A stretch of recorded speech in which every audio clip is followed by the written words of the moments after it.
What's up, guys? What's going on? So, been on a little bit under the weather here the last week and not drinking my coffee. I've got my wife's Roselle tea this morning. Taking a little break on the coffee here and finally feeling a little better today. So, exciting thing going on here. We are in Palmasola, Florida. I am back at Jubilee for phase 2. And today is not going to be as beautiful as some of the other Jubilee videos you've seen because we haven't really created that beauty here yet. We're in the process of basically doing this back 2-acre section over here all the way up to the entrance. So I'm going to walk you guys around a little bit, show you the construction going on around here and the mayhem. So this is kind of that wild food forest area that was originally done as part of, you know, the end of phase 1. They're almost done with that solar barn. And last night you can see we ran a big mainline trench 1,000 feet across the property, so we're getting water, you know, to the other side of the land. Good morning, Thomas. Good morning. How are you, buddy? Good, how you doing? Good. Fixing that break we made yesterday? We didn't realize it was a live line. So yeah, we thought this was old pipe, but it looks like it is existing and working, and Tom's on top of getting that fixed and repaired. So kind of some of the surprises we have this morning here, but it's 7 a.m. out here. The dogs are coming out and the house construction's done. So, you know, Ryan's here now living on property. He'll be outside here shortly, probably working with us a bit here today. And I mean, the farm is just, it's insane. It's a jungle. I'll be making you guys a video over there too. I mean, it's almost as tall as the barn here in some of the spots. So I wanted to go over the scope though of what we're actually doing here in phase 2. Try to give you guys a little progress throughout, even though obviously the fun stuff's growing on over here. So solar barn's almost done and I'm kind of working my way over here towards the entrance of the property right now. And you'll see over on this side, just on the other side of the dumpster here, we have a large, that's a patch of sweet potatoes. So Ryan's got a huge sweet potato patch, you know, ready to be harvested. Honestly doesn't even know what to do with it all. There's Ian over there, I didn't see him in the hole. So this is all gonna be coming up here very shortly. And there's a small pond there back behind it. I think that was the reason I started to point out that area. So we're gonna be getting the weeds out away from that, planting some cypress trees, lots of water loving plants, lilies and things along that line. Also gonna be putting a lot more cabbage palms in here, some Royal Point siennas, some gumbo limbos, more mangoes, more bananas, more papayas. So this pond right here, we are also redoing. So you can see we ran main line over here yesterday, and like I said, I was a little bit under the weather yesterday. Wasn't feeling quite up to pulling this thing out and making you guys a video.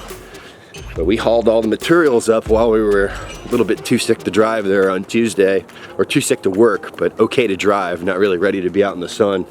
I brought all the rigs up and we came back yesterday morning and started cranking here. So I am sitting next to one of the keys for success on this project, and you'll see 4 large totes. And these totes have all, not the Miramichi green product in it, but actually a new product that we're blending ourselves. So this is a combination of biochar and worm castings. So I've charged this myself. These bags are about 1,350 pounds. So I'd say we have roughly at least 5,000 pounds right here of biochar worm castings. That's going to be a top dress on any of the fruit trees that are going in, even some of the natives throughout. So I mean, this side of the land, you know, and I talk about all the time, you know, on one property, how there can be such an extreme change from one side to the other. This side of the land is an extreme change from one side to the other. Like literally 150 yards that way, where the grove is, it's complete swamp, like the ground seeps, you know. And then you look over here to this side of the property and it's like as sugar sand as it gets. I mean, this is as dry as you could ever imagine. This is like the Sahara Desert, you know, and that's like the Everglades, okay? And it's literally like that. I mean, I dig a hole over there a foot deep and there's water inside of it. You dig a hole over here and it collapses right back in. So there's really, you know, obviously an extreme difference in what we can plant from one side of the property to the other. some things here have been experimental. You know, some things we didn't know how well they were going to do. So, you know, Firebush doesn't like it over there. Sweet almond doesn't like it over there. There's a couple of species that just cannot handle that wet feet. So we're changing those out. You know, we're bringing those up over this way. We're going to bring in more things that like the wet feet that way. Papayas, even though they have a nematode problem, they really don't like being in that wet feet. Bananas, they're absolutely, they like it so much it's almost impossible to get a pup out. So, you know, we're really learning some things here on this site. I'm gonna flip the camera around and show y'all what we got growing on behind me and some of the scope here. Hold on. So you can kind of see that driveway right there. That's gonna be the main entrance. This was the service driveway. This will eventually probably go away. We will have some access trails, you know, mulch trails leading in throughout the food forest. Here's the other pond that we're gonna be beautifying, and you'll see as we beautify that, I'll try to, you know, film and kind of show you guys every step of that process. This is the old fire pit area. I can't think that this is gonna stay either. You know, this is gonna be probably moving to an area where it's better fit long term. And as you can see, you know, this is that mulch mountain. So this is all those free materials they had brought in, you know, for free from tree companies throughout, you know, the process of being here. And they have not had mulch brought here in at least 6 months. So, you know, Ryan just recently got a property down the road. A lot of those mulch materials are going down the street now. You can see, you know, we brought a main line to right here. We've got some wire in the ground, so if we ever want to add a zone, you know, we're ever going to do anything else out in this area, we have the ability to do so. Tons of pressure here. We're basically adding on about 4 zones and 6 hose bibs, and this will give us the possibility of another zone. We're also doing that in one other place because we are using a 7-strand wire, so we have 2 free wires. So everything's kind of landscaped from this green gate out to the road. The property's kind of shaped like a peninsula, I guess you could say, or a key, you know, and this is that long skinny piece leading in. So, you know, that's all landscaped out. Hit the gate. As you can see, this other side, I haven't done anything over here. The coconuts, the large pine, there's a little bridge heading into the house, and this is the whole phase 2 scope for us. So you can see where all these piles are out here. This is actually the organic material that we took off of the ground from creating those beds. So this is that old grass that's been composted down that's really, you know, turned into some decent material. But, you know, you can see the ground here. I have to be careful with my pickup trucks. We'll get stuck. It's so soft and sandy. So it's a, you know, extreme difference in what's growing here naturally too. I mean, we have, you know, saw palmettos, pines, scrub oak. It's like a completely different habitat. This is some of the remnants of some of the storms they just had come through over here. But that's where the property pretty much ends for the scope for us. We're going to be mostly landscaping up here into this area.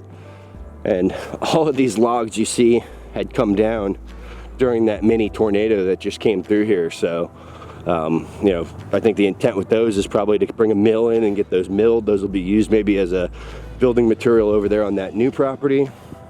And you can see we had run an 1.25 inch main line all the way up to this area, and we're just getting some ditches cleared. Morning, Danny. How we doing? Good, buddy. So the whole property looked like this yesterday, and we're starting to get some of them closed back up, starting to get some pipes in the ground.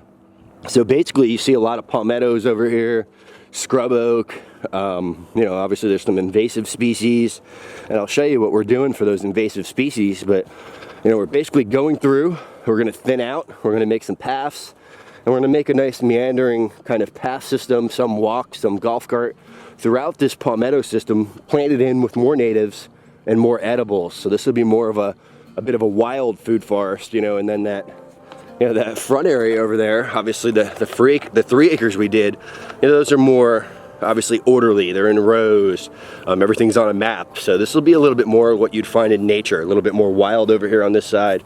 You know, obviously not quite in that row type fashion. So you can see we're hitting a T right here, running almost about 800 foot of wire here.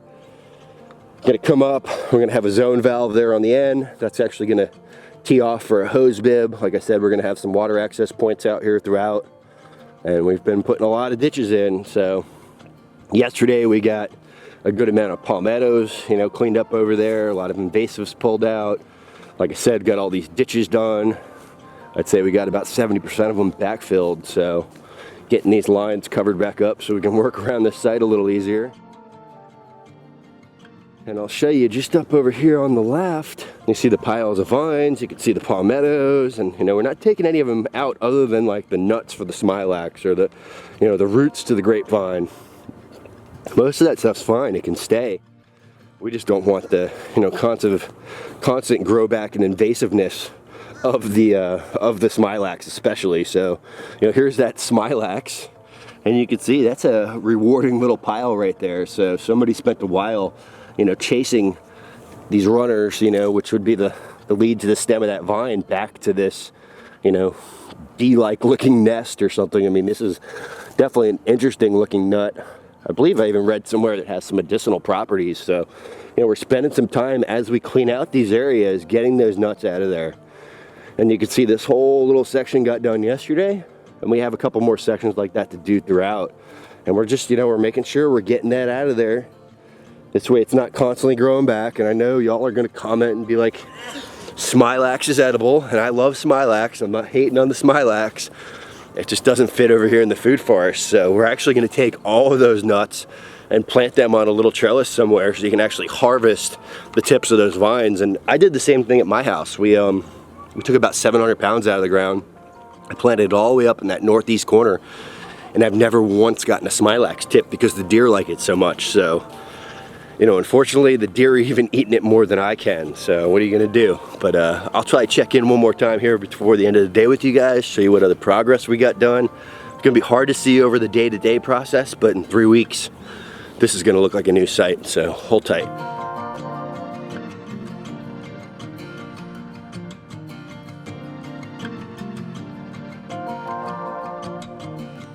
All right, what's growing on? Y'all know what time it is, and it's about 5 o'clock. We're about to roll out of here, and just want to show you guys some of the progress we got done here. And my man over here has been cutting up cassava all day. You guys got to see this cassava wall. Whoa, whoa, what are you guys doing over here? Building a wall. So, see the great wall of cassava? So these guys have been harvesting cassava for the last 2 days that we put in beginning of March. And how many pounds did you guys get yesterday? Like 500 pounds. 500 pounds? Mucho cassava. Yep. Woo! So you guys got something to replant for next year, huh? Oh man, we got plenty. Woo! All right, all right. got cassava. I love it. Keep up the hard work. You can see they're still plugging away here on the barn. And I'll show you what kind of cleanup work we got done over here on the east side of the property. So got all those main lines put in, covered back up, backfilled.